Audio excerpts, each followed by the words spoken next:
खाली मला धोतर नेसायला फार नाही आवडत. वरातीतला डान्स कधी केला नाही.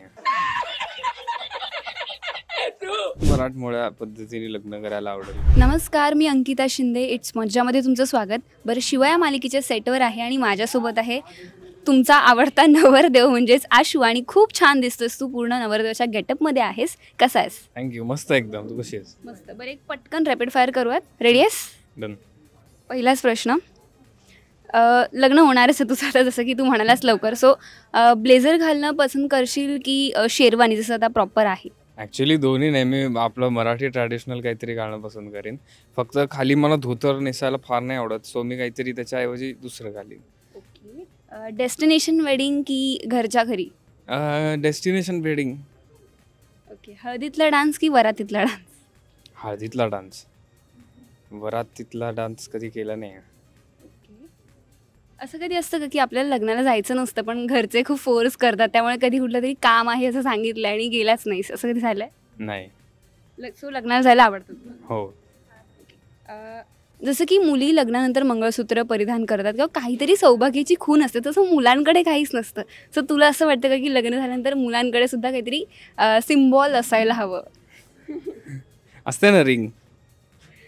ओके. पण मराठमोळ्या पद्धतीने लग्न करायला आवडेल की वेस्टर्न किंवा दोन्ही मिक्स? ऑब्व्हियसली मराठमोळ्या पद्धतीने लग्न करायला आवडेल. ओके. जोडीदारामध्ये अशी एक गोष्ट कोणती जी तुला वाटतं प्रत्येक पार्टनरमध्ये असायलाच हवी?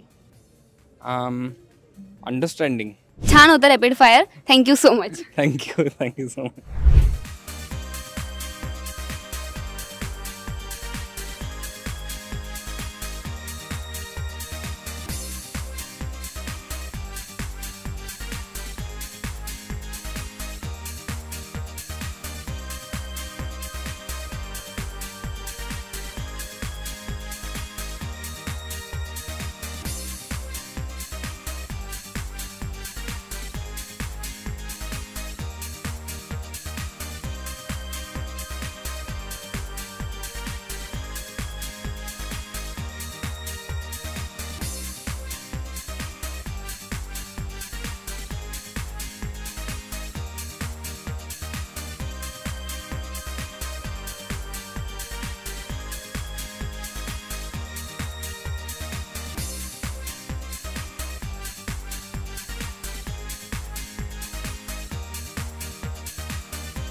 मराठी चित्रपटसृष्टीतील लेटेस्ट अपडेट्स आणि गॉसिपसाठी आमच्या चॅनेलला सबस्क्राईब करा आणि बेल ऐकन दाबायला विसरू नका.